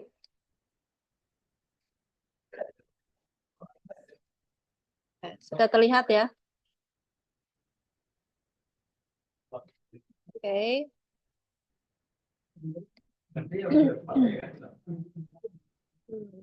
Sinta tadi mana ya? Nah, ini ya. Nah, ini. Caranya gimana gitu? Caranya kan tadi buka website sinta.kemdikbud.go.id, terus pilih search di sini, terus pilih jurnal. Tidak ada cara khusus sebetulnya untuk kita mengidentifikasi nih jurnal-jurnal yang ada di sini tuh gratis atau berbayar sih sebetulnya ya. Bahkan di filternya itu juga nggak ada gitu ya. Yang ada ya adalah indeksasinya aja. Ya, Sinta 6, misalkan education, filter. Kalau di Sinta ini hanya membantu kita ya untuk mengelis jurnal-jurnal mau disinta berapa. Biasanya kalau misalkan yang berbayar itu di Sinta-Sinta yang tinggi tuh. Sinta 2 biasanya langganan jurnal-jurnal yang berbayar. Makanya harus waspada lah ya teman-teman. Jangan sampai kemudian kalian bingung di akhir, di awal tuh udah senang, prosesnya gampang, revisi sekali jadi gitu. Tapi ternyata dalam prosesnya juga dibantu oleh pihak editor di jurnalnya dan kalian di akhir harus membayar. Ada tagihan di sana kan sayang banget ya. Kalian udah happy, akhirnya kalian down gitu karena harus ngebayar dan kalian nggak punya uang untuk membayar gitu. Misalkan nggak disponsori oleh siapapun. Jadi harus dipastiin dulu dibuka websitenya. Ini caranya memang seperti ini gitu ya, manual. Dibuka dulu ini websitenya, kemudian lihat di bagian author guideline-nya.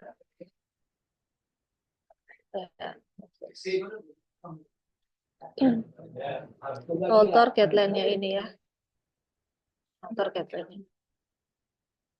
Ada nggak nih author fee-nya gitu ya? Harus dilihat. Ini nggak ada nih, gitu ya, di jurnal ini, jurnal UNIS nih. Ini nggak ada. Jadi harus dilihat. Biasanya di bagian bawah dan akan di bold kelihatan. Namanya tuh author fee atau mungkin ada apa namanya? Apa ya istilahnya APC-nya ya yang harus dibayarkan tagihannya berapa. Ini nggak ada, ini free.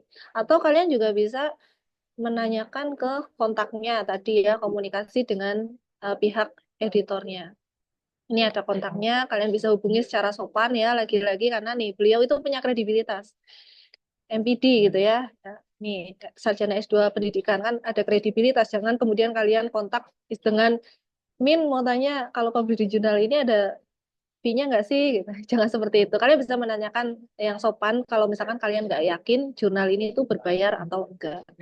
Jadi itu sih ya tips yang bisa dilakukan. Jadi kalian harus jeli dulu ya, jangan asal cepat tapi ternyata dalam kecepatannya itu ternyata ada bantuan dari pihak jurnalnya dan kalian nggak tahu ada fee-nya, itu kan merugikan juga ya, sayang gitu, artikel kalian sudah bagus sudah layak tapi harus bayar. Itu sih caranya, Ines, semoga dapat poinnya ya. Kembalikan ke Citra. Baik, apa ada yang bertanya? Muhammad Alvin Iya, Ramadan. oke, baik. Selamat pagi, Ibu. Ya, selamat pagi Alvin. Iya, izin bertanya, Ibu. Kan seperti yang kita tahu bahwa untuk kita upload jurnal itu kita butuh waktu, Ibu, untuk dapat balasan kalau misalkan email kita apa jurnal kita tuh diterima atau enggak untuk masuk ke apa editing. Nah, saya izin bertanya, Ibu. Waktu itu saya pernah nyoba beberapa kali itu 2 kali dan itu tuh belum ada jawaban, Bu. Jadi satu jurnal ini yang tadi Ibu bilang saya tarik lagi kalau nggak ada jawaban, terus saya nyoba ke jurnal lain. Nah, sebenarnya itu dari artikel ilmiah yang saya buat ini, Kak, ada nggak sih, Bu, batas misalkan selama setahun ini ternyata belum bisa diupload, Bu, hasil penelitian saya ini. Nah, ada nggak sih, Bu, bisa dibilang kadaluarsa dari satu buah artikel ilmiah seperti itu, Bu, yang biasakan misalkan tahun ini nggak bisa diupload, tahun depan dicoba. Nah, apakah jurnal-jurnal itu bisa menerima ataupun dari hasil penelitian-penelitian yang sebenarnya itu udah lama dilakukan seperti itu, Bu? Oke, ya, terima kasih Alvin. Tanyanya bagus gitu ya, karena memang banyak kendala-kendala dari mahasiswa semester akhir yang bahkan udah 2 tahun belum mempublikasikan di jurnal gitu. Dan kekhawatiran secara personal sebetulnya gitu ya, Alvin. Secara personal kita tuh khawatir karena ini kan artikel udah melewati momen gitu ya, melewati banyak momen. Katakanlah ketika kita meneliti di 2 tahun yang lalu, bisa jadi di era sekarang itu sudah tidak zaman lagi gitu. Nah, ini juga bisa jadi pertimbangan oleh si pihak pengelola jurnalnya gitu, termasuk saya gitu ya sebagai pengelola jurnal itu sebenarnya nggak ada batasan kadaluarsa, Alvin ya. Cuma yang kemudian dipertimbangkan itu adalah ini masih relevan nggak gitu ya. Misalkan era COVID-19 nih, gitu. Era COVID-19 dipublikasikan sekarang. Nah, ini kan udah nggak relevan gitu ya. Sekarang kan eranya bukan COVID-19. Ini makanya kalau misalkan melakukan penelitian juga harus mempertimbangkan momentum gitu. Jangan kemudian sampai kita memanfaatkan momentum. Kayak misalkan saya kemarin kan benar-benar menyadari bahwa saya memanfaatkan momentum COVID-19 nih. Dan saya mempublikasikannya ya pada saat era itu. Sehingga pasti ada kemungkinan besar untuk diterima karena momennya masih ada dan masih banyak diperbincangkan. Tapi kalau misalkan sudah sadar nih kita menulis tentang memanfaatkan momen dan kita menunda-nunda publikasi gitu ya.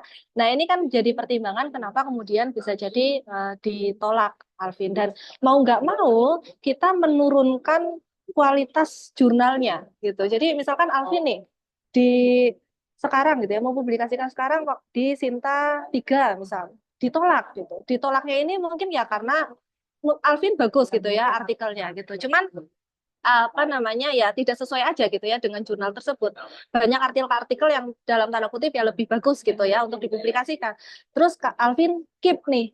Nah, ketika sudah beda beda momen, beda zaman, mau nggak mau Alvin harus menurunkan kualitas jurnalnya dari jurnal Sinta 3 coba ke jurnal Sinta 4, Sinta 5 atau bahkan yang tidak terakreditasi. Atau bahkan kenapa Alvin nggak coba mempublikasikan jadi buku? Itu juga nggak masalah Alvin jadi buku gitu ya. Atau karena kalau misalkan di jurnal, ya mungkin Alvin dapatnya bisa jadi hanya di Sinta-Sinta yang rendah gitu ya, yang kualitasnya mau nggak mau harus diturunkan jurnalnya gitu. Cuman kalau misalkan pengen ada lebih value-nya ya coba dijadikan buku gitu. Karena saya pun skripsi itu waktu dulu itu saya nulis tentang penyuluhan komunikasi pertanian ya di kecamatan. Itu waktu skripsi itu udah beberapa tahun lah, 10 tahun yang lalu gitu. Dan saya nggak kepikiran untuk nerbitin di jurnal. Akhirnya saya nerbitin dijadiin buku. Dan ternyata itu lebih ada value-nya gitu ya. Buku itu bisa misalnya dalam tanda kutip ya kalau kita oportunis bisa kita jual, dapat ISBN bahkan gitu. Ya, sama-sama ada value-nya gitu kalau misalkan dijadikan buku gitu. Jadi itu sih alternatifnya ya Alvin ya. Soalnya sayang banget kalau misalkan harus merelakan artikel yang Alvin buat ini kemudian di jurnal yang lebih rendah gitu kan. Kalau misalkan mau mempertahankan ya berarti harus menaikkan lagi value dari artikelnya Alvin gitu. Ya, kalau enggak ya udah pada akhirnya ya kita jadikan buku saja gitu. Kan sama-sama publikasi ilmiah juga gitu ya di buku. Itu sih Alvin kurang lebih semoga dapat poinnya ya. Sebanyak Ibu. Ya, sama-sama. Ya, selanjutnya.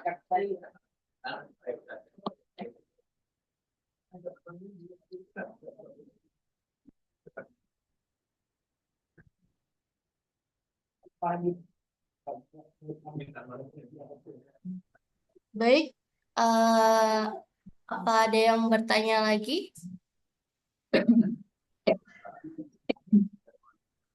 Sudah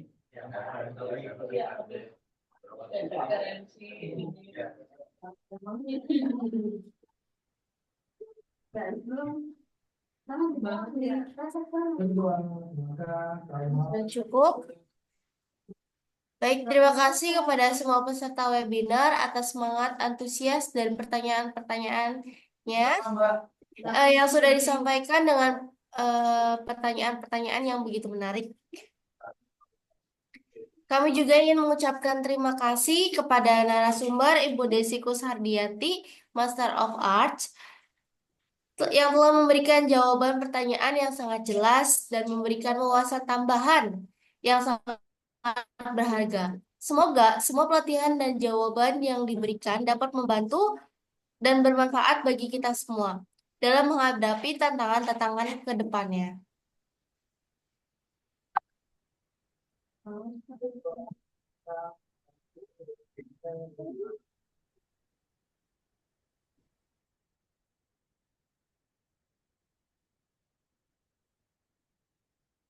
Semoga melalui webinar ini kita semua semakin memahami betapa pentingnya publikasi cepat, tepat, tanpa bolak-balik revisi yang dimana yang sudah disampaikan oleh Ibu Desi Kusardianti, Master of Arts.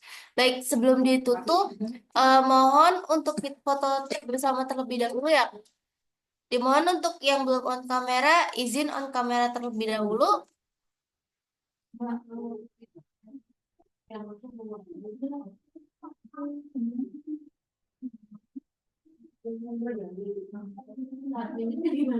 Disalin kayak ngobrol biasa di biasa malu-malu. Oke, udah siap semua?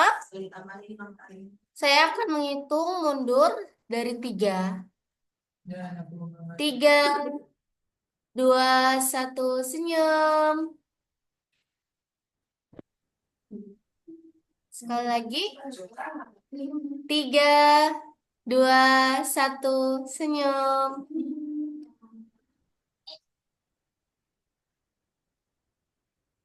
Baik, terima kasih kepada pemateri kita yang luar biasa, Ibu Desikus Hardiati, Master of Arts, atas ilmu dan wawasannya, serta pengalaman yang telah dibagikan kepada kita hari ini. Akhir kata, saya selaku pemateri, saya selaku moderator, mohon maaf bila terdapat kesalahan. Semoga sukses menyertai kita semua dalam setiap langkah akademik dan profesional ke depannya. Terima kasih atas perhatian dan partisipasinya, dan sampai jumpa di acara webinar selanjutnya. Wassalamualaikum warahmatullahi wabarakatuh. Waalaikumsalam Waalaikumsalam warahmatullahi warahmatullahi wabarakatuh. wabarakatuh. Kasih. Ya, terima kasih teman-teman, Bapak Ibu semuanya. Ternyata ada dosen juga di sini gitu ya. Terima kasih Bapak Ibu, semoga sehat semuanya dan teman-teman. Sampai jumpa lagi di lain kesempatan ya. Saya pamit. Wassalamualaikum warahmatullahi wabarakatuh. Untuk presensinya itu Waalaikumsalam. nanti akan dikirimkan via email, Kak. Ini saya udah boleh live ya, Citra? Boleh, boleh. Oke, izin live Terima semuanya. kasih, Bu. Selamat siang.